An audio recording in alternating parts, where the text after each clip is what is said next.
வணக்கங்கள். ஓம் திருமூல திருவடிகள் போற்றி போற்றி. திருமந்திரம் 7ஆம் தந்திரம் 2வது அத்தியாயம்.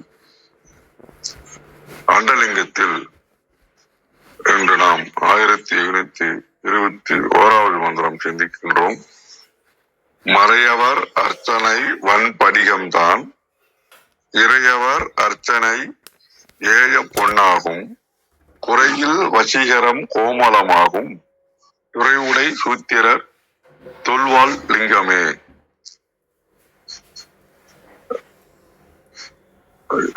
எப்படியெல்லாம் லிங்கத்தை வழிபடலாம், எந்த பொருட்களை வச்செல்லாம் அபிஷேகம் பண்ணலாம் அப்படின்னா நம்ம பார்த்துட்டு இருந்தோம்.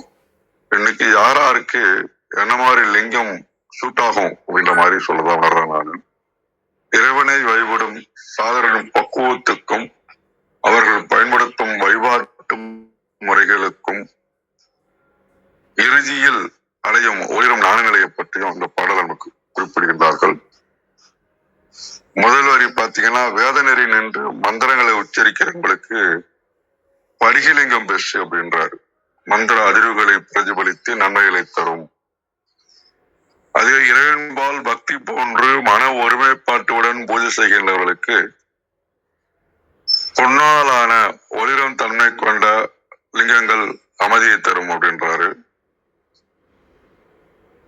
அடுத்தது, எந்த குறையும் இல்லாமல் காண்போரின் மனதை அப்படியே இருக்கக்கூடிய வகையில கோமலம் வழிபாட்டு முறையாக பயன்படுத்தலாம் அப்படின்றாரு. கடைசியா தொல்வாள் லிங்கமே அப்படின்றாரு. உலக கடமைகளை செய்து கொண்டே இறைவனை அடைவதே தங்கள் ஒரே அடைக்கலமாக கொண்டு உள்ளவர்கள் அவர்களுக்கு இந்த வான்லிங்கம் அல்லது பானலிங்கம் பெஸ்ட் அப்படின்ற மாதிரி சொல்ல வராரு. இப்போ புற வழிபாட்டுல நம்ம பயன்படுத்தக்கூடிய பல்வேறு லிங்க வடிவங்களை குறிப்பிட்டாலும் நமக்கு அக வழிபாடும் அக முக்கியம் தான் முக்கியம். அதன் மூலமாக ஆன்ம தரிசனம் முக்கியம். மந்திரங்களை முறையாக உச்சரிச்சு மனதை ஒருமுகப்படுத்தி வழிபடுறவங்களுக்கு மந்திர ஒளியின் அதிர்வுகளும் ஆன்மாவில் பிரதிபலிக்கணும். அதுக்காக படிகலிங்கம், நடராஜர் கோயில், நிறைய பெரிய கோயில் எல்லாம் பாத்தீங்கன்னா படிகலிங்கம் பண்றாங்க. ஃபர்ஸ்ட் நெய்வேலியில பாத்தீங்கன்னா உலகத்திலே பெரிய நடராஜர் சிலை இருக்குது. அதுக்கு வருஷத்துல குறிப்பிட்ட நாட்கள் மட்டும்தான் அபிஷேகம் பண்ணுவாங்க.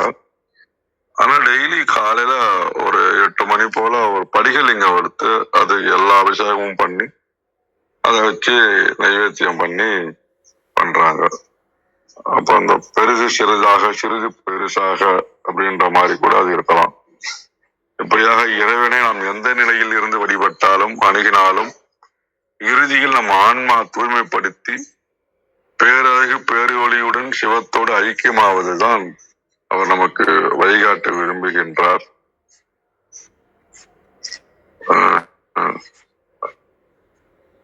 வாருங்கள் கௌரி அம்மா, வணக்கம். நன்றி, மிக்க நன்றி. அருமை, நல்ல நல்ல விளக்கம். மிக்க நன்றி. அனைவருக்கும் அன்பு வணக்கம். ஓம் நந்தியம்பெருமான் திருவடி போற்றி, ஓம் திருமூலர் திருவடி போற்றி, ஓம் நம சிவாய. திருமந்திரம் 1721. மறையவர் அர்ச்சனை வன்படிகந்தான், இறையவர் அர்ச்சனையே பொன்னாகும், குறைவிலா வசியர்க்கு கோமலமாகும், துறையடை சூத்திரர் தொல்வான லிங்கமே.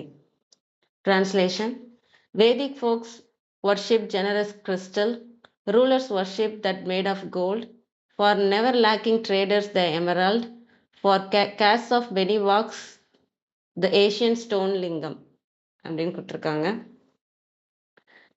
லிங்கத்தை ஐயா சொன்ன மாதிரி தான் 4 வகையா பிரிக்கிறாங்க. மறையவர், இறையவர், வசியர், சூத்திரர்னு. இவங்கெல்லாம் எந்தெந்த லிங்கம் வழிபடணும் அப்படிங்கிற மாதிரி.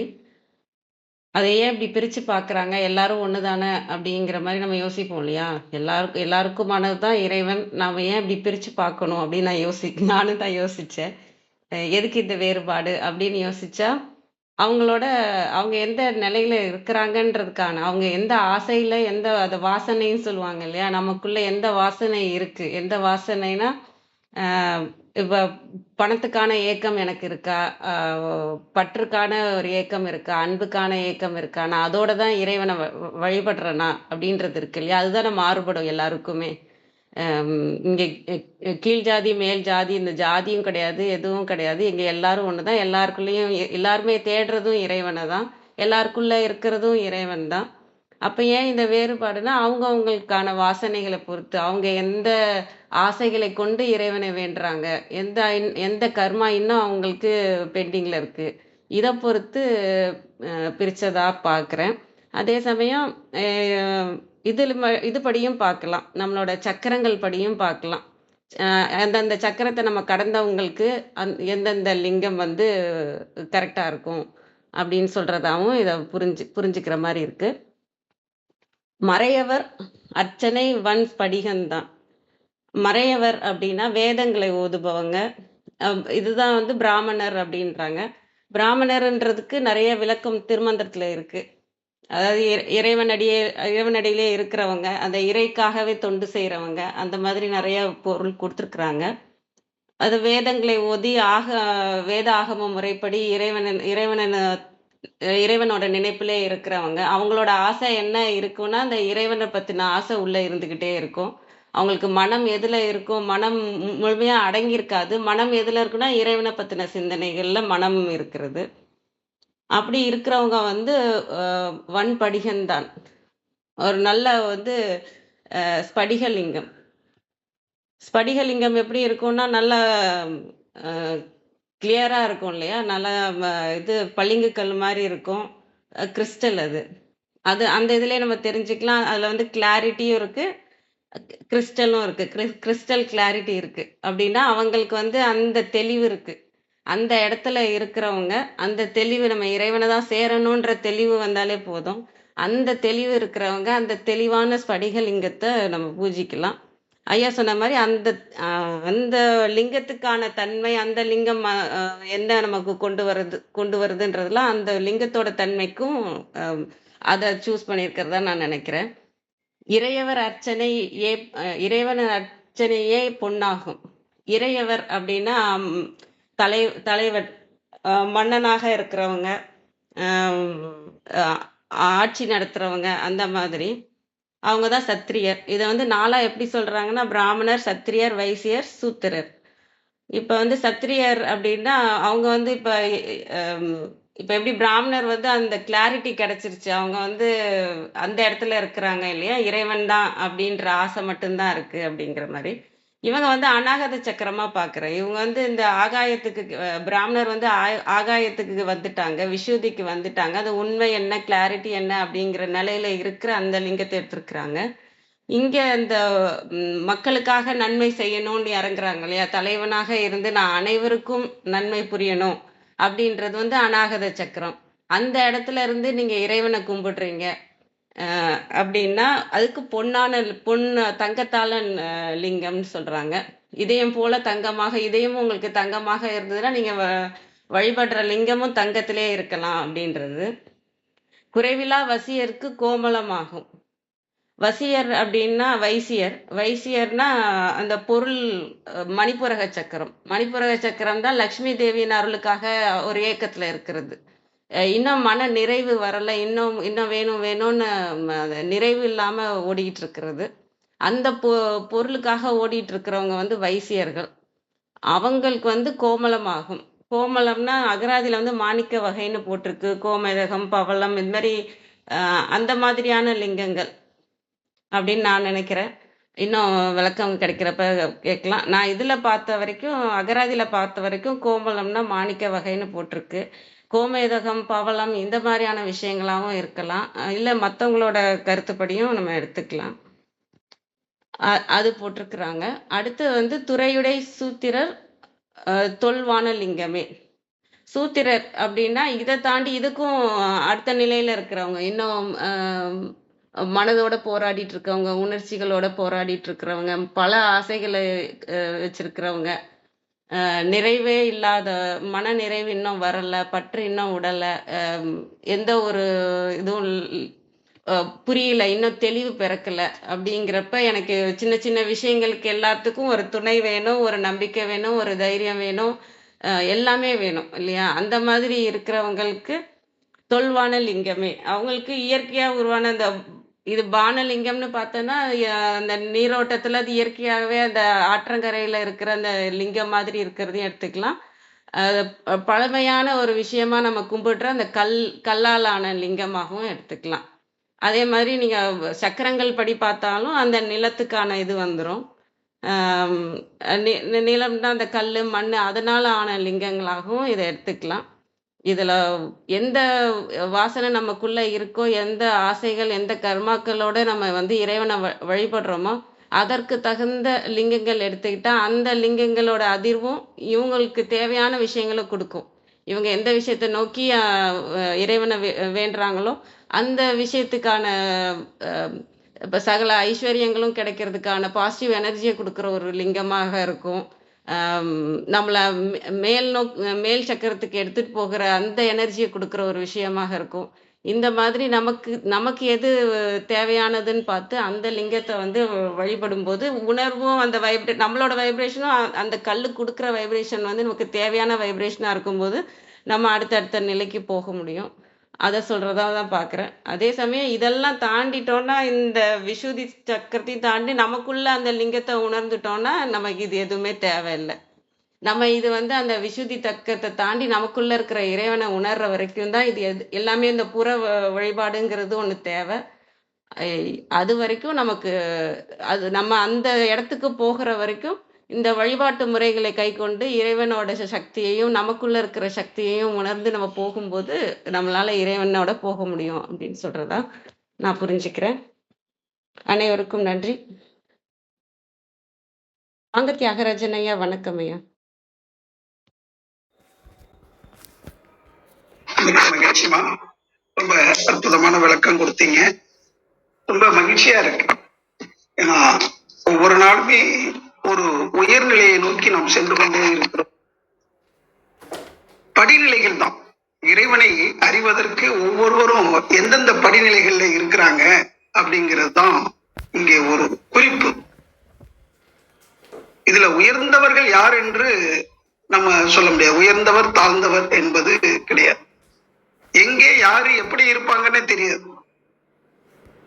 ஆசான் அருள் தந்தை வேதாத்ரி மகரிஷி சொல்லுவார், கடமையில், அதாவது கடமையில இருக்கிறவன் கடவுளை நாடுவான்.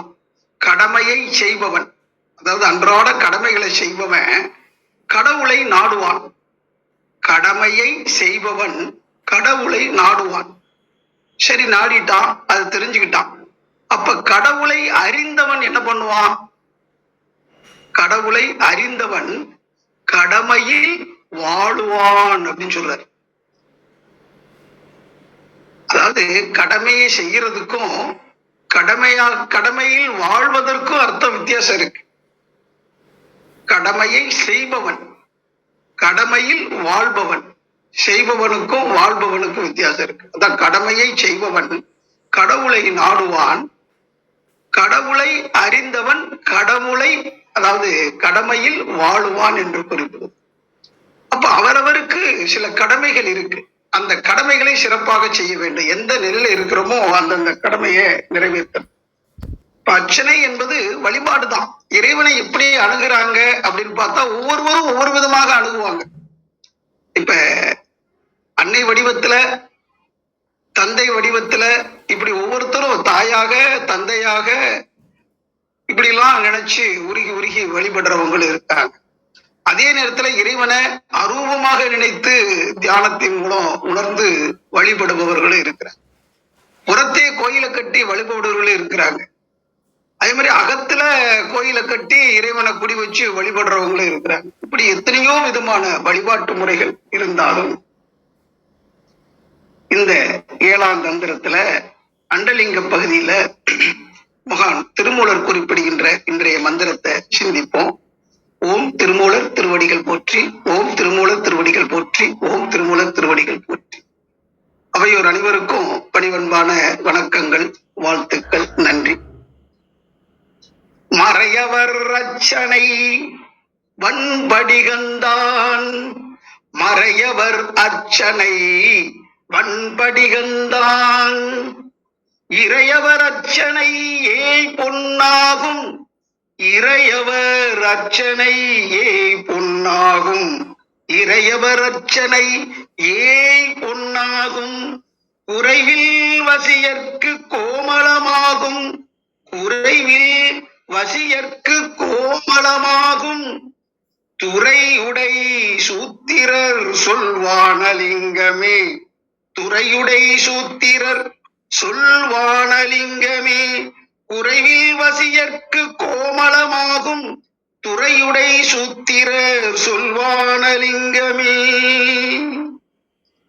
அன்பானவர்களே, இந்த குறை துறை, இப்ப மனக்குறை என்பது இருக்கிறது. அதே மாதிரி தேவைக்கு பொருளை தேடி ஓடுறவங்களுக்கும் அந்த குறை என்பது இருக்கு. குறை என்பது எல்லாருக்குமே ஏதோ ஒரு வகையில ஒரு நிறைவு பெறாம இருக்கு. அது பொருளா இருக்கலாம், இல்ல மனசுல உள்ள குறைகளாகவும் இருக்கு. அப்ப மனக்குறை தீர வேண்டும், உலகத்துல வறுமை தீர வேண்டும் என்று நினைத்தா அவரவர் கடமையை அவரவர் சரியா செய்யணும். துறையுடை சூத்திரர் அவங்க எந்த வழிமுறைகள்ல இருந்து பொருளை ஈட்டணும், காக்கணும், மற்றவங்களுக்கு கொடுக்கணுமோ அந்த துறையில அவங்க செயல்படணும், கடமையை செய்யணும். அப்படி கடமையை செய்யும் போதுதான் நான் முதல்ல சொன்ன அந்த கருத்து, கடவுள்னு ஒருத்தர் இருக்கிறான், இறைவன் இல்லைன்னா நாம செய்யறது இல்லை அப்படிங்கிற மாதிரி தான் ஆரம்பிக்கிறாங்க. ஆனா செய்ய செய்ய செய்ய செய்ய என்ன ஆகும்னா, அந்த கர்மயோகத்தின்படி நிறைவாக இறைவன் தன்னோடு இணைத்துக் கொள்கிறான். தன்னுடைய கடமையை யாரு சரியா செஞ்சுக்கிட்டு இருக்கிறாங்களோ அவனை தேடி இறைவனே வருவானோ. அப்ப இறைவன் தன்னை ஆட்கொண்ட போது அந்த நிலையிலிருந்து சிந்திக்கும் போதுதான் கடமையில வாழ்ந்ததற்குரிய அர்த்தமே தெரியும். பெற்றோரும் தெய்வம்தான், குழந்தையும் தெய்வம்தான், கூட இருக்கிற வாழ்க்கை துணையும் தெய்வம்தான்றத அந்த நேரத்துல உணர்வான். இயல்புடைய மூவர்க்கு நல்லாற்றின் நின்ற துணை என்று சொல்வார். இல்வான்வான் என்பான் இயல்புடைய மூவர்க்கு நல் ஆற்றின் நின்ற துணை. அப்ப நல் ஆற்றுதல், அப்ப கூட இருக்கிறவங்களுக்கு நம்ம நல்ல இன்பங்களை கொடுக்கணும், அவங்க அமைதியா சந்தோஷமா வாழ்றதுக்கு உண்டான வழிமுறைகளை சொல்லி கொடுக்கணும், செஞ்சு கொடுக்கணும். இது கடமை, ஒவ்வொருவருடைய இயல்பான கடமையாக இருக்கிறது. உலகத்துல பிறந்துட்டான், இல்லறத்தை விட்டுட்டு துறவரம் மேற்கொள்வது என்பது உலகத்துக்கு பொருந்தாது. ஆனா வானப்பிரஸ்தம் என்ற முறையில நல்லா ஆழ்ந்து தியானம் செய்து அதை கடந்து நிற்கக்கூடிய ஞானிகள் பற்று கொண்டவர்கள் இல்லை. அதனால அந்த கடந்து நின்று தான் உணர்ந்ததை மற்றவர்களுக்கும் சொல்லணும் அப்படின்னு நினைக்கும் போது அந்த தொண்டாற்றக்கூடிய நிலையத்தான் சந்நியாசம் என்று சொல்கிறார்கள். சந்நியாசம்னா உலகத்தை விட்டு ஒதுக்கி இருக்கிறது என்பது அர்த்தம் இல்லை, தான் உணர்ந்த அந்த உண்மைகளை மற்றவர்களுக்கு சொல்வது, உலக பந்தங்கள்ல இருந்து விடுபட்டு நிற்பது என்பதுதான் அர்த்தமே தவிர, இன்னைக்கு ஞானிகள்லாம் நம்ம போதனை கேட்க போறோம், உபதேசம் கொடுக்குறாங்க, அவங்க நம்மளை விட்டு தனியாவா இருக்கிறாங்க? நம்மோட தான் இருக்காங்க, நமக்குள்ளதான் இருக்காங்க. இன்னும் சிந்திச்சு பார்த்தா நமக்குள்ளேயே இருந்து ஒவ்வொரு நாடியும் நம்மளை வழிநடத்தி கொண்டு இருக்கிறாங்க. இப்ப மகான் திருமூலர் கூட நமக்குள்ள இருந்து வழிநடத்தி கொண்டிருக்கிறார். மறையவர் அர்ச்சனை வன் படிகந்தான் என்று சொல்லும் போது, இந்த படிகம் என்று சொல்லும் போது நம்ம பொதுவா ஸ்படிகம் ஸ்படிகம் மட்டும் சொல்லிட்டு இருக்கிறோம். ஆனா நல்லா சிந்திச்சு பாருங்க, இப்ப இமயமலையில யாத்திரையெல்லாம் போறாங்க, அப்படியே படிஞ்சிருக்கு பனி, அந்த பனி லிங்கமா இருக்குது, அதையும் போய் வழிபடத்தான் போறாங்க. அப்ப பனி படிஞ்சு இருக்குது, அதையும் லிங்கமாக வழிபடுகிறார்கள். அதே மாதிரி இந்த வைரம், இந்த கிறிஸ்டல்னு சொல்லக்கூடிய அத்தனையுமே எல்லாமே படிகந்தான். அப்ப மறையவர் அர்ச்சனை வன் படிகந்தான் என்று சொல்லும் போது, மறையவர்னா யாரு? அந்த மறைபொருளாக இருக்கக்கூடிய அந்த தெய்வ நிலையை அறிந்தவர்கள், அந்த கண்ணுக்கு காட்சியாக இருக்கக்கூடிய லேயர் லேயர் லேயரா வருது பாருங்க, அந்த மறை ஓதுறவங்கனாவே அந்த பஞ்சபூதங்களை வர்ணனை செய்பவர்கள் தான். நிலம், நீர், நெருப்பு, காற்று, ஆகாயம் என்ற அளவுல அதுதான் ஸ்படிகம் என்ற லேயர் லேயர் லேயரா இருக்கு. இந்த பூமின்னு எடுத்துக்கிட்டா பூமி மையத்துல நெருப்பு இருக்கு, மண் இருக்கு, மேல நீர் இருக்கு, அதை சுத்தி காற்று இருக்கு, லேசான காத்து இருக்கு, அப்புறம் மின்னாற்றல் ஆகாயம் இருக்கு. எல்லாமே லேயர் லேயர் லேயரா இருக்கு. இந்த படிகம்ங்கிறது ஒன்று மேல ஒன்றா, ஒன்றுக்கு ஒன்றாக அப்படியே இணைந்து இருப்பதுதான். அதுதான் படிகம் என்பது. அப்ப மறைபொருளை உணர்ந்தவர்களுக்கு அந்த திடமாக இருக்கக்கூடிய மண்ணு அது ஸ்படிகம் தான். மண்ணாகி வந்திருப்பதும் இறைவன் தான் என்பதை உணரப் பெறுவார்கள். அப்ப அதை வழிபடுவார்கள். அதாவது பஞ்சபூதங்களை வழிபடுவார்கள் என்று அர்த்தமாகும். அதே மாதிரி இறையவர் அர்ச்சனை ஏய் பொன்னாகுங்கிறாரு. அப்ப இறைவனை நாடி துதிப்பவர்களுக்கு இங்கே மனதை பத்தி சொல்ல வர்றாங்க. ஏய் என்று சொன்னா ஆமோதித்தல், சரி என்பது அர்த்தம். இப்ப சரியில்லாம ஒத்துக்கிறது மாதிரி ஒத்துக்கிட்டு கடைசியில செய்யாம விடுறான் பாருங்க, அவனை ஏய்ச்சிட்டான்பா அப்படிப்பான். ஏய்த்தல் அப்படின்னா ஒத்துக்கிட்டு அதை செய்யாம விடுறது, ஏய்ச்சிட்டு போயிட்டான் அப்படிங்கிறது. அப்ப ஏய் போன்றுனா சரி, உலகோர்கள் ஒத்துக்கொண்ட உண்மை உபதேசம் அப்படிங்கிற மாதிரி அர்த்தம். இப்ப மன தூய்மை என்பது வேணும். மனத்துக்கண் மாசிலனாதல் அனைத்தரன் ஆகுல நீரங்கிற. அப்ப இறைவனை அறியணும்னா அறநெறி வாழணும். அறநெறி வாழணும்னா அந்த இறைநிலையை உணரும். இறைநிலை என்பது பொன் போன்றது. அப்ப பொன் போன்ற மனதாலதான் அந்த பொன்னார் மேனியனை தரிசிக்க முடியும். அப்ப அது மாதிரி அந்த எல்லோரும் ஏற்றுக்கொண்ட அந்த தத்துவங்களை, உண்மைகளை கடைபிடிப்பார்கள். யாரு? இறையவர்கள். குருவினுடைய அருளால, குரு உபதேசத்தால அந்த உபதேச மொழிகளை அந்த பொன் போன்ற மனம் படைத்த குருவினுடைய அருளை பின்பற்றி அவர் தாழ்பணிந்து அந்த இறையவனை போற்றுவார்கள். இறையவர் அர்ச்சனை ஏய் பொன்னாகும். மனமே அங்கே தூய்மையா இருக்கும்னு சொல்ல வர்ற இறைவனை உணர்ந்தவர்கள். குறைவில் வசியர்க்கு கோமளமாகும். வியாபாரிகள் அப்படின்னு பொதுவா வைசியரை எடுத்துக்கொண்டா கூட இந்த கோமளம் என்ற வார்த்தைக்கு இப்ப செக் பண்ணி பார்க்கும்போது மென்மை, அழகு, இளமை, கறவை பசு இப்படின்னு ஒரு 4-5 வார்த்தை போட்டிருந்துச்சு. இதுல நான் கறவை பசுங்கிற வார்த்தையை நான் எடுத்துக்கிறேன். கோமளம் என்பது அதாவது உலகத்துல ஒரு பொருள் இருக்குது, புல்ல கொடுத்துட்டு பாலை கறக்குறான் அப்படின்னு சொல்லுவாங்க. அது மாதிரி இந்த உலகத்துல யாராருக்கு என்ன தேவை என்பதை பார்த்து ஒரு இடத்துல விளைகிறத இன்னொரு இடத்துல கொண்டு போய் கொடுத்து அது அந்த காலத்துல உப்பு வண்டி ஏத்திக்கிட்டு வருவாங்க. உப்பை கொடுத்துட்டு அந்த அரிசி பருப்பு என்னென்னலாம் விளைஞ்சிருக்கோ அதை வாங்கிட்டு அதுக்கு மாற்றா அரிசிக்கு இத்தனைப்படி உப்பு, பருப்புக்கு இத்தனைப்படி உப்புன்னு கொண்டு போவான். சிலர் அரிசியே கேட்பாங்க. அப்ப அவங்க வீட்டுல இருக்கிற தானியத்தை வாங்கி அரிசி கூட கொடுப்பாங்க. இப்படி வியாபாரிகள் அந்த காலத்துல வண்டியை கட்டிக்கிட்டு காலையில கிளம்புனாங்கன்னா அப்படியே உப்பு மூட்டையை மட்டும் ஏத்திக்கிட்டு போவான். ஆனா கடைசியில பார்த்தா எல்லாம் சுத்தி வருவாங்க. அந்த உப்புங்கிறது கூட படிகம் தான். உப்பு சர்க்கரை கூட படிகம் தான். உப்புங்கிறதும் அந்த நீர்ல இருந்து வரக்கூடிய அந்த லேயர் தான். அதனால எல்லாமே பார்க்கும்போது ஸ்படிகமாகவும் பார்க்கிறாங்க. அதே மாதிரி தூய மனதால அந்த இறைவனை பொன் போன்ற தன்மையிலையும் அணுகுறாங்க. அதே மாதிரி கோமளம் என்பது அது சமுதாயத்துல ஒருத்தர் நிறவுறது. அதாவது ஒரு இடத்துல உற்பத்தி ஆகிறத இன்னும் ஒரு இடத்துல கொண்டு போய் கொடுக்கறது. அங்க என்ன இருக்கணும் என்று பார்த்தா ஆரோக்கியமா திடவா நம்ம போய் எல்லாமே கொடுக்கணும். ஆனா மனசுல பாத்தீங்கன்னா குறைவு அப்படிங்கறது இருக்கிறதுனாலதான் அதை நிறைவு செய்யணும் அப்படிங்கிற ஒரு எண்ணமே வருது. அதனால எங்கெங்க ஏற்றத்தாழ்வு இருக்குதோ அதெல்லாம் சமநிலைப்படுத்தக்கூடியவங்க. அப்ப இறைவன் ஒரு வார்த்தை இறைவனை பத்தி சொல்லும் போது ஆசான் அருட்தந்தை அவர்கள் கொடுப்பாங்க. ஃபிராக்ஷன் டிமாண்ட், டோட்டாலிட்டி சப்ளைஸ் அப்படின்பார். அழுகுறாங்க வியாபாரம் மாதிரியும், நீ எனக்கு இதை செஞ்சு கொடுத்தேன்னா உனக்கு அது மாதிரி சிலர் கேட்கிறாங்க இல்லையா. அவனுக்கு என்னமோ எதுவுமே இல்லாத மாதிரியும் எல்லாமே இவரா உற்பத்தி பண்ணது மாதிரி நினைச்சுக்கிறது. அவன் கொடுத்ததுதான். அவன் கொடுக்கலைன்னா நாம எப்படி திருப்பி கொடுக்க முடியும்? அப்ப கொடுத்ததுல அவருக்கு ஒரு பங்கு மாதிரி திருப்பி செய்யறதுன்னா சக மனிதர்களுக்கு செய்யலாமே தவிர இறைவனுக்கே கொடுக்கக்கூடியது என்பது ஒண்ணும் கிடையாது. ஆனா இன்னைக்கு இறைவன்கிட்டயே பேரம் பேசிக்கிட்டு இருக்கிற அளவுல இருக்கு. இப்ப குறைவில் வசியர்க்கு கோமளமாகும்.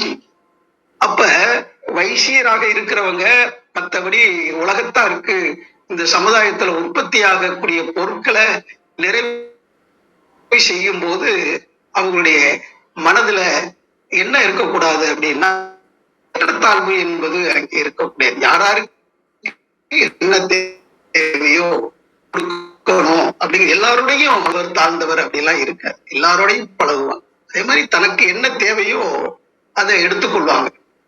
அதாவது ஆற்றுல போட்டாலும் அளந்து போடணும் அப்படின்னு. அப்ப எல்லாத்தையுமே ஒரு கணக்கு இருக்குது அப்படிங்கிற அந்த கணக்கின்படி இறைவனும் ஒரு கணக்கு வச்சுக்கிட்டு தான் எல்லாத்தையுமே செஞ்சுக்கிட்டு இருக்கான் அப்படின்னு அந்த எண்ணத்தோட வாழ்பவர்கள். ஃபிராக்ஷன் டிமாண்ட் டோட்டாலிட்டி சப்ளைஸ்ன்ற மாதிரி நம்ம என்ன கொடுக்கிறோமோ அதுக்கு தகுந்த மாதிரி இறைநிலை நமக்கு கொடுத்து கொண்டே இருக்கும். இப்ப நாம ஒரு 100 ரூபாயை கொடுக்கறோம்னா 100 ரூபாய் மதிப்புடைய பொருள் தான் நமக்கு வரும். ஆனா இது வியாபாரத்துல. ஆனா இன்னும் உயர்ந்த தன்மையில அன்பு நிலையில இருக்கும்போது 20-22 வயசு வரைக்கும் நம்ம பெற்றவர்கள் நம்ம என்ன ஏதாவது கொடுத்தா அவங்ககிட்ட அன்பை பெற்றோம், பொருளை பெற்றோம், உணவை பெற்றோம், உடைய பெற்றோம், பறிப்பை பெற்றோம். எல்லாம் அவங்க என்ன நம்ம எதிர்பார்த்தா கொடுத்தாங்க. இதெல்லாம் அன்பு நிலை கொடுக்கிறோமோ அதுக்கு தக்கவாறு தான் வரும். அதே மாதிரி சமுதாயத்துல நம்ம என்ன கொடுக்கிறோமோ அதைத்தான் நாம பெறுறோம். அப்ப இந்த 4 தன்மைகளையும் ஒவ்வொருத்தையுமே இருக்கா இல்லையா அதை யோசிச்சு பாருங்க. சமுதாயத்துல பழகும் போது அந்த கொடுக்கல் வாங்கல்ல தான் இருக்கிறோம். அப்ப வைசியராகவும் நாம இருக்கிறோம். அதே மாதிரி ஒரு துறையை சார்ந்து ஒரு தொழில் செய்யும் போது சூத்திரராகவும் இருக்கிறோம். அந்த கடமையை சரியா செய்யும் போது சூத்திரராகவும் இருக்கிறோம். மனசை பொன்போல வச்சிருக்கும் போது நாம எப்படி இருக்கிறோம்? இறை அடியவர்களாகவும் அந்த சிறப்பு நிலையை அடைவதற்கு இருக்கிறோம். அதே மாதிரி இறைவனை உணர்ந்த தெய்வீக தன்மை உடையவர்களாகவும் இருக்கிறோம். 4 தன்மைகளையுமே நம்ம இருக்கிறோம். ஆனா எந்த தன்மை மேலோங்கி இருக்குன்றது அப்பப்ப அது மாறிக்கொண்டே இருக்கும். அதனால இந்த சொல் வானலிங்கமே என்று சொல்லும் போது இப்ப வான வேடிக்கைன்னு சொல்லுவாங்க. அந்த வானம் மேல போய் வெட்டி அப்படியே வச்சு பல வர்ண ஜாலங்களை காட்டும். அதே மாதிரி இந்த நட்சத்திர மண்டலத்தை பாருங்க. இன்னைக்கு சூரிய மண்டலத்தையே பாருங்க. ஒவ்வொன்று சூரியன் அப்படியே ஆரஞ்சு நிறத்துல இருக்குது, புதன் பச்சை நிறத்துல இருக்குது, சுக்கிரன் வெள்ளை ஒரு தன்மையில இருக்குது, செவ்வாய் இருக்குது, சுக்கிரன் பொன் போன்ற தன்மையில இவர் இருக்கிறாரு, குரு இருக்கிறாரு. அப்படியே ஒரு என்ன கலர், கிரே கலர்ல சனி கிரகம் இருக்குது. இப்படி ஒண்ணும் ஒவ்வொரு கலர்ல இருக்கு. அதே மாதிரி இன்னைக்கு வானுலகம் கோள்கள் நட்சத்திரங்கள்லாம் பார்த்தா இங்க நடத்தக்கூடிய வான வேடிக்கை நம்மளால பார்த்து முடியாது. அப்ப இந்த பிரபஞ்சத்தையே சூத்திரன் என்ன நினைப்பானா, இந்த பிரபஞ்சமே இறைவன் தான் அப்படிங்கிற அளவுல இந்த பிரபஞ்சம் தான் கொடுக்குது. இப்ப மண்ணுல விதைய போட்டுட்டு அது இந்தந்த காலத்துல போட்டா இன்னென்ன பயிர் வரும், சிறப்பா வரும் அப்படிங்கிறது அந்த வானுலகம் கோள்கள் நட்சத்திரங்கள்லாம் இந்த மண்ணுல இந்த பருவ காலத்துல எதை விளைய வைக்கும் அப்படிங்கறத பாக்குறதுக்கு தான் ஆடி மாசம் திருவிழாவே நடத்தினாங்க. இந்த முளைப்பாரி வளர்த்தல்னு அந்த ஊர்ல உள்ள விதையெல்லாம் வாங்கி போட்டு அது எப்படி வளருதுன்னு பார்த்து அது பெரியவங்க ஆராய்ச்சி பண்ணி என்னென்ன விதை எப்படி வளர்ந்துருக்குன்னு பார்த்து அப்ப இந்த மாதிரி நெல் பயிரிடலாம், பருப்பு பயிரிடலாம் அப்படின்னு அந்த பெரியவங்க கூடி முடிவு பண்ணி அந்த காலத்துல பயிர் செஞ்சிருக்காங்க. அப்ப சுத்தி இருக்கக்கூடிய அந்த கிரக நிலைகள் எப்படி நமக்கு சாதகமா இருக்கு, என்ன பயிர் செய்யலாம் அப்படிங்கிறத கூட ஒரு சோதனை பண்றதுக்காகத்தான் இந்த மாதிரி திருவிழா மாதிரி நடத்தி எல்லாரும் ஒண்ணு கூடி அதெல்லாம் செஞ்சிருக்காங்க. அதுல உள்ள அர்த்தங்கள் மறைஞ்சு போயிடுச்சு. இப்ப அதெல்லாம் உணர்ந்து நம்ம செயல்படுத்தலாம். சொல்லவே முடியாது. அந்த வானத்தில் உலகி கொண்டிருக்கக்கூடிய கோள்கள் நட்சத்திரங்களுடைய அந்த தன்மைகள்லாம் பார்த்து இது எல்லாமே நமக்கு இருக்கு. இந்த 4 தன்மைகள்லயுமே நாம இருக்கும். அதனால ஏற்றத்தாழ்வு என்பது கிடையாது. யாராருக்கு என்னென்ன தன்மை மேலோங்கி இருக்கிறதோ அந்த தன்மை உடையவர்களாக மதிக்கப்படுகிறார். சான்றோருக்கு சென்ற இடமெல்லாம் சிறப்பு என்று சொல்வார்கள். அது மேல நந்தனாரும் பிறப்பால இருந்தாலும் விவசாயம் செஞ்சுக்கிட்டு வாழ்ந்தாலும் அவரும் ஒரு உயர்ந்த மறை உணர்ந்த அந்த தெய்வீக நாயன்மார்கள் ஒருத்தராக வைக்கப்பட்டிருக்கிறார். அந்த மாதிரி எல்லாருமே ஒரு சிறப்புடையவர்கள் தான் என்பதை கூறி அந்த சிறப்புத்தன்மை ஒவ்வொரு மனிதனிடத்துமே அமைந்திருக்கிறது என்பதை புரிந்து கொண்டு நாம் சிறப்பாக வாழ்வோம். நமக்கு கிடைத்திருக்கிற இந்த அரிய பிறவில நாம் இந்த உண்மைகளை எல்லாம் உணர்ந்து மேன்மை நிலைய இறையரனும் குருவரனும் நமக்கு எப்பொழுதும் உறுதுணையாக பாதுகாப்பாக வழிநடத்துவதாக அமையட்டும். இன்றைக்கு கொஞ்சம் நேரம் எடுத்துக் கொண்டிருக்கிறேன். என்னை அறியாமலே பொறுத்தரல வேண்டும். மிக்க மகிழ்ச்சி. நன்றி, நன்றி, அனைவருக்கும் நன்றி. வாழ்க வாழ்வாக்கு. ஓம் திருமூல திருவடி போற்றி போற்றி. ஓம் திருமூல திருவடிகள் சரணம் சரணம் சரணம். நன்றி. நன்றிங்க ஐயா, மிக்க நன்றி. நிறைய விஷயங்கள் பகிர்ந்துட்டீங்க. மிக்க நன்றிங்க. வாங்க கிருத்திகாமா. வணக்கம் அம்மா. அனைவருக்கும் இனிய காலை வணக்கம். இன்றைய மந்திரம் ரொம்ப முக்கியமான மந்திரம். நிறைய விளக்கம் பார்த்திருக்கோம் நம்ம. லைனால இருந்து கௌரி அம்மால இருந்து தியாகராஜன்னு அவர் நிறைய தெளிவான விளக்கங்கள் கொடுத்திருக்காங்க. நிறைய பார்வைகளை முன் வச்சிருக்காங்க. இப்போ இந்த மந்திரம் வந்து நீங்க நிறைய பதிப்புகள்ல இருக்காது. உம் ஏன்னா இது வந்து வர்ணபேதத்தை சொல்றது அப்படின்னு நிறைய பதிப்புகள்ல இருக்காது. ஆனா திருமலர் சொல்லக்கூடிய வருணம் அப்படிங்கிறது என்ன அப்படின்னா அது வேற. நாட் நம்ம நம்ம பூமியில இருக்கக்கூடிய அந்த விஷயம் கிடையாது. இதுல இந்த மந்திரத்துல இருக்கக்கூடிய மறையவர், இறையவர், குறைவிலா அவசியர், துறையுடை சூத்திரர், இது எல்லாமே நிலைகள்.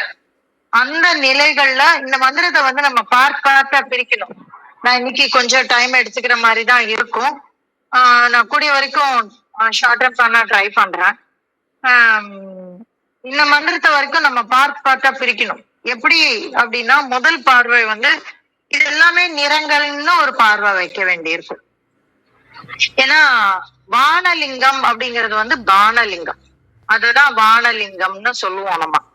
அப்போ துறையுடர் சூத்திரர் தொல் வானலிங்கமே அப்படின்னு நம்ம வாசிக்க வேண்டியிருக்கு. வானலிங்கம் அப்படிங்கிறத, வானலிங்கம்னா நம்மளுடைய அத்தனை நூல்களும் சொல்லுறது. சோ இந்த பானலிங்கம் அப்படிங்கிறது என்னன்னா பொதுவாக இது வந்து கல்லுதான். நம்ம நேத்திக்கு வகையெல்லாம் பார்த்தோம். பிருத்விலிங்கம், முட்டும் பவழமும் சேர்ந்தது இப்படின்னு வரிசையா எத்தனை லிங்கம் எல்லாம் பார்த்தோம் நம்ம. அப்போ இது வந்து ஸ்தூலமான ஒரு விஷயம் இல்லைங்களா? நீங்க அத அப்படி பாருங்க முதல்ல. அப்போ இந்த ஸ்தூலமான இந்த விஷயம் எப்படி இருக்கும்? நிறம் உள்ளதாக இருக்கும். அது சிகப்பு கலர்ல இருக்கலாம், கருப்பு கலர்ல இருக்கலாம், வெள்ளை கலர்ல இருக்கலாம், எந்த கலர்ல வேணாலும் இருக்கலாம். ஆனா அது ஸ்தூலமான சூட்சும வடிவம் இல்லாத ஸ்தூல வடிவமாக இருக்கக்கூடியது. அத வந்து ஒரு பார்வையா வைக்கணும் நம்ம. அப்புறம் கோமளம் அப்படின்னு அதுக்கு அடுத்த இது சொல்றாரு. அப்ப இந்த இந்த இந்த ஸ்தூல வடிவுல இருக்கிறத யாருதான் பூஜிக்க முடியும் அப்படின்னா ஸ்தூல வடிவுல இருக்கிறவங்க தான் பூஜிப்போம் இல்லைங்களா? அதனாலதான் துறையுடை சூத்திரர் அப்படின்னு சொல்றாரு. இந்த துறை அப்படிங்கிறத நம்ம எப்படி பார்க்கணும் அப்படின்னா நம்ம ஒரு துறை அப்படிங்கறத வந்து நம்ம வந்து ஒரு ஸ்டாண்டர்ட் பொசிஷன்ங்கிற மாதிரி நம்ம எடுத்துப்போம் இல்லைங்களா? இந்த துறை அந்த துறை அப்படின்னு ஒரு துறை இருக்கு. ஆறுக்கு வந்து படிக்கட்டோட இருக்கக்கூடிய அந்த இடத்தையும், ஆறு வர்ற இடத்துல படிக்கட்டோடு இருக்கிற இடத்தையும் நம்ம துறை அப்படின்னு சொல்லுவோம். அப்போ இது வந்து it's a place, standard place இல்லைங்களா? அப்ப அந்த ஸ்டாண்டர்ட் பிளேஸ். அப்ப இந்த உலகம்ங்கிற இடத்துல இந்த உடல், இந்த பிண்டம்ங்கிற ஸ்டாண்டர்ட் பிளேஸுக்கு வந்திருக்கக்கூடிய அனைவரும் சூத்திரர் தான். ஏன்னா இத ஏன் நான் சொல்றேன் அப்படின்னா நானா சொல்லல, திருமூலர் வந்து முன்னாடியே சூதனும் சூதியும் அப்படின்னு அவர் சொல்லியிருப்பாரு. அது வந்து முன்னாடி ஒரு ஐ திங்க் 1ஆம் தந்திரத்திலோட முடிவுலயோ 2ஆம் தந்திரத்துல முடிவுலயோ அவர் வந்து சூதனும் சூதியும் அப்படின்னு இந்த ஆன்மாவை சூதன் என்று அவர் சொல்லுவார். இந்த சூதன், அந்த சூதி என்பது அந்த சக்தியினுடைய வடிவம், நம்முடைய உடம்பிலே சக்தியினுடைய வடிவமாக இருக்கக்கூடியது குண்டலினி. அவங்க 2 பேரும் கூடி அப்படின்னு ஒரு நிலைய சொல்லுவாரு. இது வந்து ஆரம்ப கட்டம். நமக்கு வந்து யோகம் அதெல்லாம் சொல்லி கொடுக்கறதுக்கு முன்னாடி அவர் சொல்லக்கூடிய ஒரு விஷயம். அப்ப அந்த இடத்துல அவர் சூதன் என்பதை யாரை குறிக்கிறார்னா நம்முடைய ஆன்மாவை குறிக்கிறார். அப்போ துறை, இந்த ஆன்மா துறையில் இருக்கிறது, அவர்கள் தான் சூத்திரர்கள். அப்போ நம்ம எல்லாருமே அவங்கதான். அதனால்தான் இந்த இடத்துல நமக்கு ஸ்தூலமாக இருப்பவர்களுக்கு உடலோடு இருக்கக்கூடிய ஆன்மா சூதன் என்பது ஒருத்தரை குறிக்கிறது. சூதர்கள், சூத்திரர்கள் அப்படின்னா அந்த சூதத்தை உடையவர்கள் அப்படின்னு நம்ம எடுத்துக்கலாம். அப்போ அவங்கதான் இந்த உடலோடு இருப்பவர்கள் அப்படின்னு நம்ம எடுத்துக்கலாம். அதுதான் அந்த சூத்திரர். அப்ப துறையுடை சூத்திரருக்கு தொல்வானலிங்கம், சூட்சுமமாக இல்லாது ஸ்துலமாக இருப்பவர்களுக்கு ஸ்துலமாக இருக்கக்கூடிய லிங்கம். இது கருப்பு, சிகப்பு, நீலம் எப்படி வேணாலும் இருக்கலாம், ஆனா அது ஸ்துலமா இருக்கு அப்படின்னு ஒரு பார்வையை வச்சுக்கோங்க. அடுத்தாப்புல என்ன சொல்றாரு? குறைவிலா வசியருக்கு கோமளமாகும். அடுத்த லெவலுக்கு போகுது இது. ஏன்னா சூதன் என்ன பண்ணணும் நமக்கு சொல்லி கொடுத்துட்டாரு. அந்த குண்டலினியோடு கூடி வசியம் செய்து, எதை வசியம் செய்து? குண்டலினியை வசியம் செய்து. அதான் அவங்கதான் வசியர், குறைவிலா வசியர். எப்படி அங்க எங்கெல்லாம் இது கிடையாது, டைவர்ஷன் எல்லாம் கிடையாது.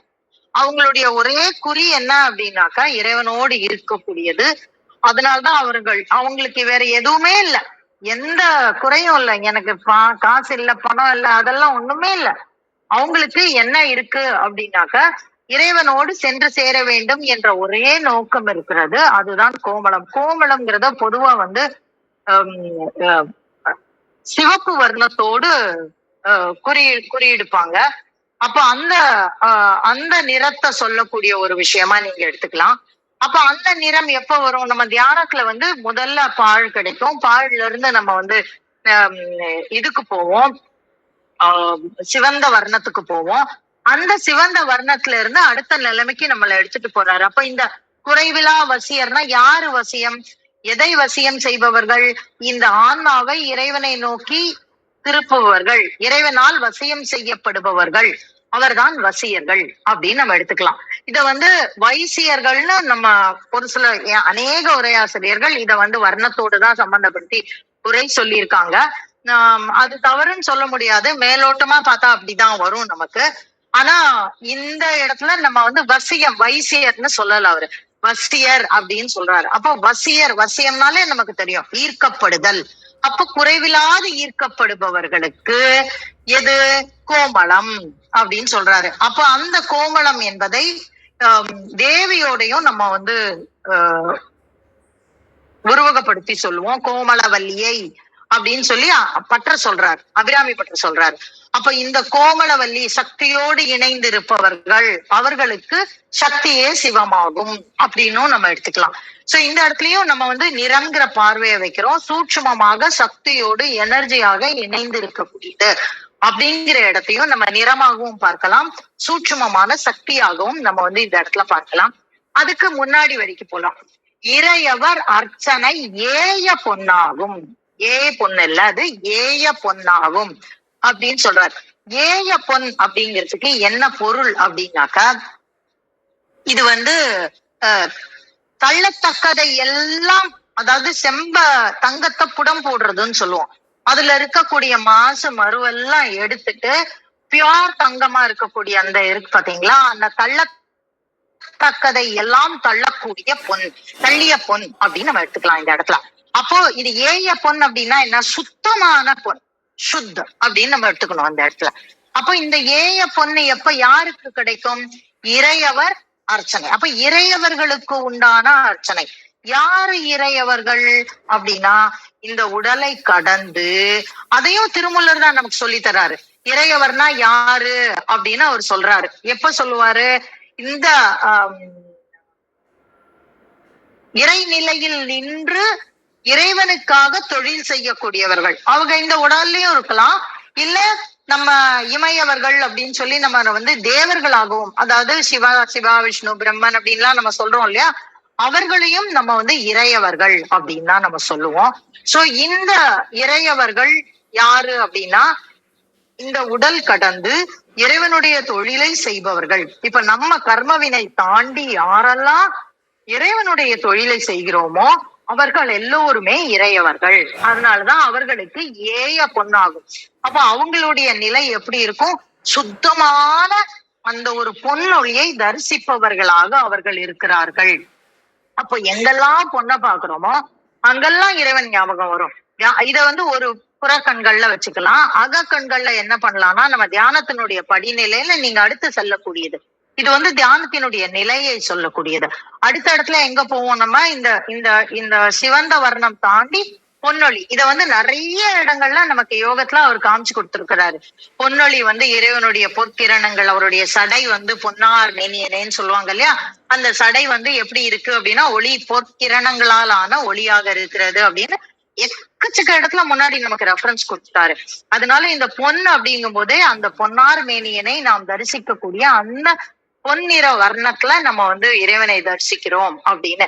இது சூட்சும உடலா ஸ்தூல உடலா எப்படி நின்று வேணாலும் நம்ம எந்த இடத்துல அந்த பொன்னிறத்துல நம்ம திளைத்து நிற்கிறோமோ அந்த இடம் யாரு, எந்த இடம் அப்படின்னா இறையவர்களினுடைய இடம். இறையவர் யாரு? தன்னுடைய கர்மவினை தாண்டி இறைவனுக்காக தன்னுடைய வேலையை செய்பவர்கள், தெய்வ நிலையில் இருப்பவர்கள். அவர்கள் தான் இறையவர்கள் அப்படின்னு நம்ம இந்த இடத்துல புரிஞ்சுக்கலாம். அப்ப இந்த இடத்துல என்னெல்லாம் பொருள் வருது? நிறம் வருது, நம்ம செய்யக்கூடிய தொழில் வருது, நம்மளுடைய தியானத்தினுடைய படிநிலை சொல்லறது, இப்படி ஒரு பல அடுக்குகள்ல புரிஞ்சுக்கலாம். அதுக்கப்புறம் என்ன சொல்றாரு? மறையவர் அர்ச்சனை வன்படிகம் தான். யாரு இந்த மறையவர்கள் அப்படின்னா, பொதுவா உரையாசிரியர்கள் அந்தணர்னு சொல்லிட்டாங்க. ஏன்னா மறை ஓதக்கூடியவர்கள், அதனால மறையவர் அப்படின்னு இறைவன் வந்து நம்ம அநேக பேர் வந்து பொருள் சொல்லியிருக்காங்க. ஆனா இந்த இடத்துல வந்து இதையும் வந்து திருமூலர் நமக்கு முன்னாடியும் சொல்லி கொடுத்திருக்கிறாரு. என்ன சொல்லி இருக்கிறாரு? மறையவனாக மதித்த பிறவி அப்படின்னு ஒரு மந்திரத்துல சொல்லுவாரு. மறையவனாக மதித்திட காண்பர், மறையவன் அஞ்செழுத்து உள் நிற்க பெற்ற அப்படின்னு ஒரு இடத்துல சொல்றாரு. அதாவது எந்த அஞ்செழுத்தில் உள்ளே நிற்கக்கூடிய மறையவர்கள் அப்படின்னு சொல்றாங்க. அப்ப அவர்கள் தான். அப்போ இறைவனுடைய அஞ்செழுத்தை முழுவதுமாக உள்வாங்கி அந்த சிவமாகவே நிற்பவர்கள்.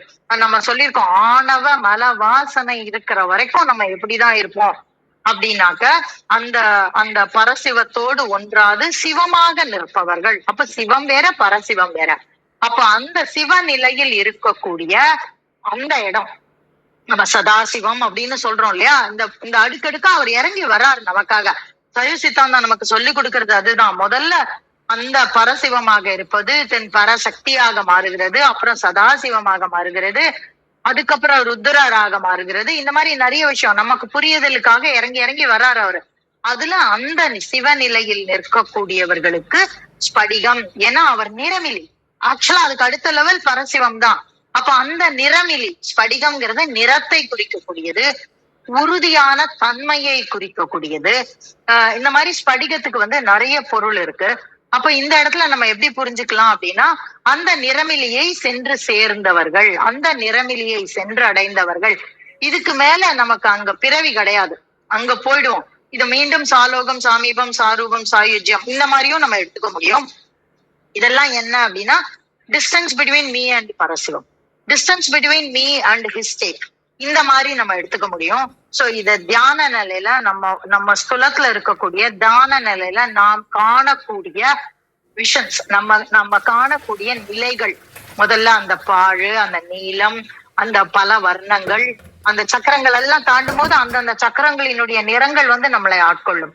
அதற்கு பிறகு அது வந்து கோமளம், இந்த தேவியினுடைய அந்த ரத்த வர்ணத்துல நம்ம திளைப்போம். அதுக்கு பிறகு அந்த பொன்னார் மேனியனின் அந்த ஒளி கிரணங்கள்ல நம்ம திளைப்போம். அதற்கு பிறகு ஏது மற்ற அந்த நிறமிலியோடு நாம் ஏந்திருப்போம் அப்படின்னு எடுத்துக்கலாம். ரெண்டாவது, இத வந்து ஸ்தூலமாக உணர்ந்து கொள்ளக்கூடியது. அதற்கு பிறகு நிறமாக, அதுவும் சூட்சுமமாக உணர்ந்து கொள்ளக்கூடியது, நெகிழக்கூடிய தன்மையில இருக்கக்கூடியது. கோமளம்ங்கிறதுக்கு அப்படியும் ஒரு பொருள் இருக்கு. அப்போ அந்த நெகிழக்கூடிய தன்மையில இருக்கக்கூடியது. பொண்ணுங்கிறது இன்னும் கடினமானது இல்லைங்களா? அந்த பொண்ணுங்கிற வந்து அதுவும் சுத்த பொண்ணு, அது இன்னும் கடினம். அதனாலதான் ஏய பொண்ணு அப்படின்னு சொல்றாரு. அப்ப அது இன்னும் கடினமாக இறையை பற்றி கொண்டிருப்பவர்கள் அப்படின்னு புரிஞ்சுக்கலாம். அதற்கு பிறகு ஸ்படிகம் அப்படிங்கிறது, ஸ்படிகம் இன்னமும் ரொம்ப கடினமானது, பல வர்ணங்களை கொடுக்கக்கூடியது, பல வர்ணங்களை தன்னுள்ளே கொண்டு இருக்கக்கூடியது. ஆனா அது நிறமிலி, தன்னையே பிரதிபலிக்கக்கூடியது. இந்த மாதிரி நிறைய விஷயங்கள் அதுல இருக்கு. சோ இத வந்து கடினத்தன்மையை வச்சும் நம்ம இது வந்து அடுத்தடுத்த ஸ்டேஜ் அப்படின்னு நம்ம புரிஞ்சுக்கலாம். அதற்கு பிறகு இந்த உடல்ல இருந்து இறைவனால் வசியம் செய்யப்பட்ட ஆன்மா, அந்த ஆன்மா அனுபவிக்கக்கூடிய தன்னுடைய வினை கழிந்து இறைவனுக்காக வேலை செய்யக்கூடியவர்கள்ங்கிற நிலை, அந்த அத்தகைய ஆன்மா பின்னர் சிவத்தோடு பரசிவத்தோடு ஒன்றிய நிலையில் இருக்கக்கூடிய ஆன்மா. இந்த மாதிரி பல அடுக்குகள்ல இந்த மந்திரத்தை புரிஞ்சுக்க முடியும். நான் வந்து சமயம் கருதி நான் இதோட விடுறேன். நீங்க வந்து இன்னும் ஆழமா உள்ள போங்க. இறைவன் வந்து இன்னும் பல விஷயங்களை நமக்கு உணர்த்துவார். இந்த ஸ்படிகத்திலரோட பல அடுக்குகள் நமக்கு புரிய ஆரம்பிக்கும். இந்த ஏய பொண்ணுன்னு சொல்லக்கூடிய இந்த கடினமான பல அடுக்குகள் நமக்கு புரிய வைக்கும். திருமூலர் வந்து இந்த மந்திரத்தை மிக மிக சூட்சுமமாக நம்முடைய உணர்தலுக்கு தக்கபடி படிப்படியா நமக்கு உணர்த்துவாரு. ரொம்ப ரொம்ப அற்புதமான மந்திரம். இத ஒரு தியான உத்தியா கூட நம்மளால பயன்படுத்த முடியும். இது வந்து ஒரு ஏணிப்படி மாதிரி வச்சுக்கோங்க. இந்த மந்திரத்தை இறுக பிடிச்சுக்கலாம் நம்ம. ஏன்னா திருமூலர் இதன் மூலமாக நமக்கு பல விஷயங்களை உணர்த்துகிறார். அதை உங்களோடு பகிர கிடைத்த இந்த காலை வேளைக்கு நன்றி சொல்லி என்னுடைய பகிர்தலை முடித்துக் கொள்கிறேன். மன்னிக்கணும், நான் நிறைய நேரம் எடுத்துக்கிட்டேன். சாரி. நன்றிம்மா, மிக்க நன்றி. மிக அருமைம்மா. நிறைய விஷயம், நிறைய பார்வை எல்லாமே இருந்தது. மிக்க நன்றிங்கம்மா. வாங்க விஜயம்மா. தெளிவான விளக்கம் அம்மா, ரொம்ப மகிழ்ச்சி. அனைவருக்கும் ஓம் சிவசக்தி போற்றி, ஓம் திருமூலரே போற்றி. 1721வது திருமந்திரம். அவரவர்க்கு ஏற்ற சிவ வழிபாடு. திருமந்திரம். மறையவர் அர்ச்சனை வன் படிகந்தான், இறையவர் அர்ச்சனை ஏய பொன்னாகும், குறைவிலா வசியர்க்கு கோமளம் ஆகும், துறை உடை சூத்திரர் தொல்வான லிங்கமே. அருமையான திருமந்திரம். மறையவர், மறை ஓதும் அந்தணர்கள், வணங்கி வழிபட்டு அர்ச்சித்து பூசை செய்யத்தக்கது வெண்மையான தூய படிக லிங்கமே. இறையவர், நாடாளும் மன்னர்கள், இறை கொள்ளும் அரச பெருமக்கள் அர்ச்சித்து பூசிக்கத்தக்கது, அவர்கள் வழிபட பொருத்தமானது பொன்னாலான சிவலிங்கம். குறைவில்லாத வருவாய் உடைய தன வணிகர் வைசியர்கள் வைத்து வழிபடத்தக்கது மரகத லிங்கம் ஆகும். அந்தணர், சத்திரியர், வைசியர் எனும் மூவர்ணத்தாருக்கும் உணவூட்டும் வேளாண் தொழில் செய்யும் உழவர் பெருமக்களுக்கு உவப்பான பூசைக்கு உரியது கல் லிங்கமே. ஏய பொருத்தமான வசியர், வைசியர், தன வணிகர், கோமளம் மரகதம், துறை உடை சூத்திரர் உழவு தொழிலை மேற்கொண்ட வேளாண் பெருமக்கள், தொல் பழமையான பானலிங்கம், கல்லால் சமைக்கப்பட்ட சிவலிங்கம். அனைவருக்கும் நன்றி, வணக்கம். சிவ சிவ. திருச்சிற்றம்பலம். மிக்க நன்றி. மகேந்திரனையா, வாங்கய்யா. வணக்கம் ஐயா. வணக்கம், அனைவருக்கும் வணக்கம். இன்னைக்கு கிருத்திகை அம்மா குறிப்பிட்டது போல ரொம்ப ரொம்ப அருமையான ஒரு பாடல். இது வந்து எப்படி நம்ம திருவள்ளுவர் நமக்கு மெய்ப்பொருள் அப்படின்னு ஒன்று சொல்லுவார். அது உண்மையான பொருள் அப்படின்ற ஒரு இது, உண்மை பொருள் அப்படின்றது. அது வந்து இன்னொரு இதுல வந்து செம்பொருள் அப்படின்னு ஒன்று இருக்கு, செம்மையான பொருள். இன்னும் வந்து நுண்பொருள் அப்படின்னு இருக்கு. அதான் வேதாத்திரி மகரிஷி அவர்கள் கூட திருக்குறள் பற்றிய ஒரு நுண்பொருள் விளக்கம் அப்படின்னு. நுண்பொருள் அது வந்து ரொம்ப நுண்மையான ஒரு விளக்கம். இந்த பாடல் அந்த 3 வகையிலையும் பார்க்கலாம். அந்த மாதிரி அற்புதமான ஒரு பாடல்.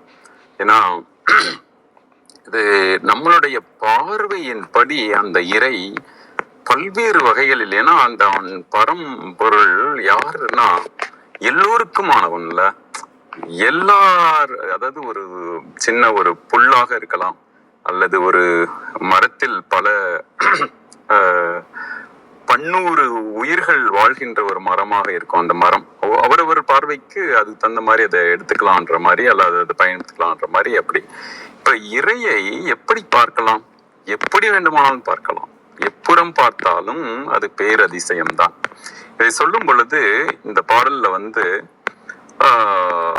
நீங்கள் ஒரு ஸ்படிகமாக, ஒரு வன்படிகமாக பார்க்கும் பொழுது, அதாவது ஒரு திடப்பொருள் பார்வையில் பார்க்கும் பொழுது அப்படி தெரிகிறான். இன்னொன்று ஏய பொன்னாக இருக்கிறான். அது பொன் என்று சொல்லும் பொழுது வெறுமனே தங்கம் அப்படிங்கிற ஒரு இதுல மட்டும் பார்க்கணும்னு இல்லை. வள்ளல் பெருமான் வள்ளலார் அவருடைய இதுல வந்து அந்த பொன்னுடல் என்பதை பற்றி சொல்லும் பொழுது அது இன்னும் கூட நல்ல ஆழமா நம்ம பார்த்தோம் அப்படின்னா, நீங்கள் பொன்னை தேடி எடுக்கும் பொழுது, அதாவது தேடி எடுத்தல் என்பதை விட அதை பிரித்து எடுத்தல் இயற்கையோடு இருக்கு. அதில் மண் அதிகமா பொன் அதிகமா என்றால் பொன் குறைவுதான். ஆனால் அந்த மண்களை தாண்டி அதை வந்து நம்ம பிரித்து எடுத்துக்க வைக்கும்போது மிகப்பெரிய ஒரு அரிய உயரிய ஒன்றாக ஆகிவிடுகிறது. நம்ம உடலை கூட அப்படித்தான். நீங்க உடல் வளர்த்தேன் உயிர் வளர்த்தேன் என்கிறார் இல்லையா நம்ம திருமூலர். இதை வந்து நம்ம எப்படி பார்க்கலாம் அப்படின்னா, நம்மளுடைய உடலை தேவையில்லாதவற்றை விலக்கி விலக்கி விலக்கி விலக்கி பார்த்தா தேவையானது அப்படியே நம்மோடு இருக்கும். அது வந்து ஒரு செம்பு ஒன்னாக நம்ம வந்து பார்க்கலாம். அது வந்து ஒரு பார்வையாக ஏய பொன்னாகும் என்று சொல்றான். இன்னொன்னு வசீகர கோமளமாகும் என்கின்றான். இது யாருக்கு அப்படின்னு பார்க்கும் பொழுது, நீங்கள் வந்து ஒரு நாம் சாதகங்கள் செய்கிறோம். இறையை வழிபடுவதற்கு அவரவருக்கு வெவ்வேறு வகையில் பார்வைகள் இருக்கிறது. ஒன்று, நீங்கள் பூசை செய்து அதை வடிவ வந்து பல்வேறு வகையில் அதை அலங்காரம் செய்து இப்படி பார்க்கும் பொழுது அது ஒரு அதுல வந்து நீங்கள் பல மந்திரங்களை சொல்கிறீர்கள், அது சொல்கிறோம். அப்ப அதுல இருந்து நம்மளுடைய வந்து அதுக்கான ஒரு ஆற்றலை ஒரு பிரதிபலிக்கின்ற ஒரு அற்புதம் செய்கின்ற ஒரு அற்புத கடவுளாக ஒன்று, இது ஒரு பார்வை பூஜை செய்கின்ற வகையில் இருப்பது. இன்னொன்று, அந்த பக்தியோடு நாம் அந்த இறையோடு நம்ம வந்து ஒரு உயிர்கலப்பு செய்யும் பொழுது அது ஒரு பொன்னொழி வீசமாம். அதை வந்து பார்ப்பவர்கள் பார்க்க முடியும். அதாவது எந்த அளவுக்கு நான் சொன்னது போல அந்த மெய்ப்பொருள், செம்பொருள், நுண்பொருள் என்பது போல நாம் எந்த அளவுக்கு அதர் பார்வை பார்க்கிறோமோ, அது அம்மாவும் சொன்னாங்க, அருமையா சொன்னாங்க, பொன்னார் மேனியனே என்று சொன்னது போல அந்த அப்படியே பொன் போல வந்து ஒளி வீசும். அது எப்படின்னா உணர்நிலை. அது உணர்நிலை. நம்ம கண்கள், அதாவது இந்த புலனறிவை தாண்டி இருக்கின்ற ஒரு நிலை என்று சொல்லலாம். அது வந்து பொன்னொளி வீசி ஒரு பேரமைதியை கொடுக்கிறான் அப்படிங்கிறத ஒண்ணு. இன்னொன்று என்ன அப்படின்னா, அதுக்கு அடுத்ததாக சொல்வது வசீகர கோமளமாகும் என்றால் என்ன? அப்ப அது வந்து நம்ம அதை சாதகம் செய்வதற்கு மகரிஷி அவர்கள்லாம் ரொம்ப அருமையா சொல்லுவாங்க. அதாவது நமக்கு பிறருக்கு நலம் செய்வதற்கு நாம் தகுதிப்படுத்திக் கொள்ள வேண்டும். பிறருக்கு நலம் செய்வதற்கு நாம் தகுதிப்படுத்திக்கிட்டாதான் நமக்கு இன்னொருத்தங்கள் நல்லது செய்ய முடியும். அப்ப நம்மளை தகுதிப்படுத்திக்கணும்னா என்ன? நல்ல ஒரு பக்திமான் தன்னை தகுதிப்படுத்திக் கொண்டே இருப்பான். நம்மை அதற்கேற்ற தகுதிப்படுத்திக் கொள்ள என்ன நடக்கும் அப்படின்னா, அங்கும் ஒரு பேரதிசயம் நடக்கும். என்ன நடக்கும் அப்படின்னா, அங்கு அந்த இறை ஒரு மனதை ஒரு பெரும் அளவில் வசீகரிக்கின்ற அளவில், அதுவும் வந்து குறையற்ற மனதாக இருக்கிறதல்லா. ஏன்னா குறையற்ற மனம்தான் நிறையை காணும். அப்ப நிறை குறை என்று பார்க்கும் பொழுது, நிறை என்பது எப்போதும் இருக்கிறது, எங்கும் இருக்கிறது, வியாபித்து இருக்கிறது. ஆனா அதில் குறை என்று வந்து விட்டால் நம்ம வந்து அதுல அதை மட்டுமே எப்படி ஒரு நம்மளுடைய போர்ட்ல வந்து ஒரு சின்ன ஒரு கரும்புள்ளி வெள்ளை போர்ட்ல வந்து வைக்கும் பொழுது அந்த கருப்பை மட்டும் பாக்குற மாதிரியான ஒரு தன்மை. அப்ப அதை சுற்றி உள்ள எல்லாவற்றையும் மறந்து விடுவார்கள். அது வந்து தனி மனிதனுக்கும் நடக்கலாம். அதாவது அவரவருக்குள்ள இருக்கிற நிறையெல்லாம் பார்க்காம குறையை மட்டும் பார்த்து தன்னை ரொம்ப ரொம்ப தன்னுடைய முழுமையை வெளிப்படுத்தாமல் இருக்கின்ற மாதிரியே, அதே போல மற்றவர்களுடையும் தான். ஏன்னா நாம எல்லாருமே ஒரு கண்ணாடி தானே. நம்ம மேல குறையோடு பார்க்கும் பொழுது மற்றவர்களின் குறையோடு தான் பார்க்கிறோம். ஆனால் இதுல வந்து அந்த நலம் பிறர்க்கு செய் தகுதி என்று சொல்வது போல, இங்க அந்த பக்தி உடையார் காரியத்தில் பதறார். பாரதி சொல்றார், பக்தி உடையார் காரியத்தில் பதறார், வித்து முளைக்கும் தன்மை போல் மெல்ல செய்து பயனடைவார் அப்படிவார். அப்ப என்னன்னா, விதை எப்படி அப்படியே வளரும், அது அப்படியே ஆர்கானிக்கா ரொம்ப அருமையா இயல்பா அதோடைய தன்மையா, அதுக்கு ஒரு பொறுமையும் வேண்டும், நிதானம் வேணும், அதுக்கு வந்து ஒரு சூழல் வேணும், நிறைய விஷயங்கள் வந்து அதுல வந்து ரொம்ப, அதுதான் வந்து பக்தி உடையார் காரியத்தில் பதறாருன்னு ஏன் சொல்றாருன்னா, அதுல வந்து அந்த ஒரு குறைவற்ற ஒரு நிறைவு தன்மை இருக்கும். அதை சொல்லும் பொழுதுதான் அந்த குறைவிலா வசீகர கோமளமாகும் என்று சொல்கிறான். அடுத்தது சொல்றது என்ன அப்படின்னா, துறை உடை சுத்திரர் தொல்வாழ் இங்கமே. இதை வந்து நம்ம என்ன பார்வையில பார்க்கலாம் அப்படின்னா, இந்த இறைவனை அடைவதை மட்டுமே, அதாவது எப்படி இறைவனை அடைவது மட்டுமே ஒரு தொழிலாக ஒருவரால் இருக்க முடியும் அப்படின்னா, இது தொழில் கிடையாது. இது வந்து நாம் அன்றாடம் செய்கின்ற பூசை என்பதே என்ன, இறையை நாம் எந்த அளவுக்கு வந்து எல்லாவற்றிலும் காண்கிறோம், எல்லா மனிதர்களிலும் காண்கிறோம், எல்லா உயிர்களிலும் காண்கிறோம், ஈவன் உருவங்களில் காண்கிறோம், அருவமாக காண்கிறோம், உணர்வாக காண்கிறோம் என்று பல நிலைகளில் வந்து இறையை வந்து காண முடியும். அப்படி காண்பதற்கு நம்மை வந்து முழுக்க முழுக்க வந்து இறைவனே கதியாக இருப்பது. அது வந்து முழு சரண்டர்னா டோட்டல் சரண்டர். அப்போ முழுக்க முழுக்க என்ன நடக்கும்? அப்ப அந்த டோட்டல் சரண்டர் அப்படின்னு வரும்பொழுது என்னன்னா, சுத்தமா ஈகோ இருக்காது. அங்கு வந்து தன்முனைப்பு சுத்தமாக இல்லாமல் நன்முனைப்பு மட்டுமே இருக்கின்ற நிலையில் நம்மை வந்து அதனுடைய முறைகளை பற்றி மிக சரியாக செய்து வருபவர்கள் அவர்கள் அவனை ஜோதியாக பார்ப்பார்கள். அவன் பார்க்கும் பொழுதே எப்படி பார்க்கலாம் அப்படின்னா, முழுக்க முழுக்க அருட்பெருஞ்சோதி அருட்பெருஞ்சோதி தனிப்பெருங்கருணை அருட்பெருஞ்சோதி என்பது போல அந்த ஜோதி வடிவமாக பார்க்க முடியும். ஜோதி வடிவம் என்பது இன்னும் கூட நான் சொல்றது வந்து இந்த புலன்களால் உணர்கின்ற ஜோதி மட்டுமல்ல, ஒவ்வொரு செல்லிலும் நம்மளுடைய அதாவது உடலில் இருக்கின்ற இந்த ட்ரில்லியன்ஸ் ஆஃப் செல்கள் ஒவ்வொன்றிலையும் வந்து நம்ம அந்த இறையை பார்க்க முடியும், உணர முடியும், அதோட ஜோதி வடிவமாக பார்க்க முடியும். நீங்க கூட இப்ப நம்ம இவருடைய ஒரு பாடல் கேட்டிருப்பீங்க இல்லையா, நம்ம எஸ்பி பாலசுப்ரமணியம் வந்து அந்த திருவண்ணாமலை அந்த பாடல் வந்து சொல்லும் பொழுது, எதெல்லாம் நம சிவாயம் அப்படின்னு சொல்லும் பொழுது எல்லாவற்றையும் இதுவும் நம சிவாயம், அதுவும் நம சிவாயம், அவன் நம சிவாயம், இவன் நம சிவாயம், ஆண் நம சிவாயம், புல் நம சிவாயம், கடல் நம சிவாயம். நீங்கள் எப்படி அந்த ஒரு உணர்நிலையோடு பார்க்கிறோம் என்றால், நீங்கள் இறையை எந்த அளவுக்கு அவனோடே நாம் வந்து நம்மை ஒரு உயிர் கலப்பாக நம்ம வைத்திருக்கும் பொழுது, உணர் கலப்பாக நம்ம வைத்திருக்கும் பொழுது, ஆன்ம கலப்பாக நம்ம வந்து வைத்திருக்கும் பொழுது மட்டுமே அவனை ஒரு சோதி வடிவமாக ஒரு நிலையாக பார்க்க முடியும். இதுதான் அது அது அது திருமூலருடைய ஒவ்வொரு மந்திரமுமே அப்படிதான்.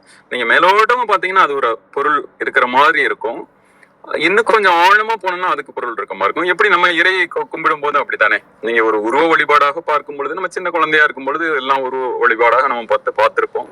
அதுக்கு நம்மளுடைய சென்சரி ஆர்கன்ஸ் மூலமா பாக்குற ஒரு விஷயம்னு சொல்லுவாங்க. அதாவது காதால கேட்கறது, கண்ணால பாக்குறது, நம்மளோட மெய்யால் உணர்வது, நம்மளோட நாசியால் முகர்வது என்று இப்படி வந்து ஒரு ஒரு ஒரு எல்லை கட்டி பார்ப்பது. இறைவனை எப்படி எல்லை கட்டி மட்டும் பார்க்க முடியும்? அவன் எல்லையற்றவன் ஆச்சு இல்ல. அப்ப வந்து அது வந்து இன்னொரு பார்வையில உணர் பார்வையாக பார்க்கும் பொழுது அது ஒரு பார்வை, இன்னும் ஒரு சோதி பார்வையாக பார்க்கும்போது அது ஒரு பார்வை. இது மாதிரி ஒரு பல அற்புதங்களை உள்ளடக்கிய ஒரு அருமையான ஒரு மந்திரம் தான் இன்னைக்கு நம்ம பார்த்த மந்திரம். நிச்சயமா இது வந்து கொஞ்சம் நேரம் எல்லாரும் கொஞ்சம் எடுத்துக்கிட்டு சொன்னாலும் இட்ஸ் ஒர்த் அப்படிங்கிற மாதிரியான ஒரு அருமையான மந்திரம். நன்றி நன்றி நன்றி. நிச்சயமாக அடுத்தடுத்த மந்திரங்களில் இன்னும் ஆழமாக பார்க்கலாம். அண்டலிங்கத்தை நாம் ஒவ்வொரு நிலையிலும் உணர வேண்டும் என்பதுதான் இந்த வரிசை மந்திரங்கள் நமக்கு உணர்த்துவது. அதுல வந்து ஒரு மரத்தில் இலையாக பார்க்கலாம், பூவாக பார்க்கலாம், காயாக பார்க்கலாம், கனியாக பார்க்கலாம், வேராக பார்க்கலாம், அவருடைய எல்லா வகையிலும் பார்க்கலாம். அந்த பாடலை முடிந்தால் இது முடிச்சுட்டு மறுபடியும் அந்த எஸ்பி பாலசுப்ரமணியோட அந்த அந்த நம்ம சிவாய கேட்டீங்கன்னா அது வந்து இதோடைய ஒரு தன்மை வந்து ஓரளவு உணர்ந்து கொள்ள முடியும் என்பதாக சொல்லிக்கொண்டு விடைபெறுகிறேன். நன்றி நன்றி நன்றி. மிக அருமை, நல்ல விளக்கங்கள் கிடைச்சிருக்கு. மிக்க நன்றிங்க ஐயா. வேற யாரும் எதுவும் உங்களோட கேள்வி கருத்து இருக்குங்களா, சொல்லணுங்களா? நிறைவு செஞ்சுக்கலாங்களா? அனைவருக்கும் நன்றி. இன்று எங்களுடன் இணைந்த அனைத்து உள்ளங்களுக்கும் எங்களது மனமார்ந்த நன்றிகள். மீண்டும் நாளை காலை 6:30 மணிக்கு சந்திப்போம். தளம் நிறைவு பெறுகிறது. திருமூலர் திருவடிகள் சரணம் சரணம், திருமூலர் திருவடிகள் சரணம் சரணம், திருமூலர் திருவடிகள் சரணம் சரணம். அனைவருக்கும் நன்றி. ஓம் நம சிவாய.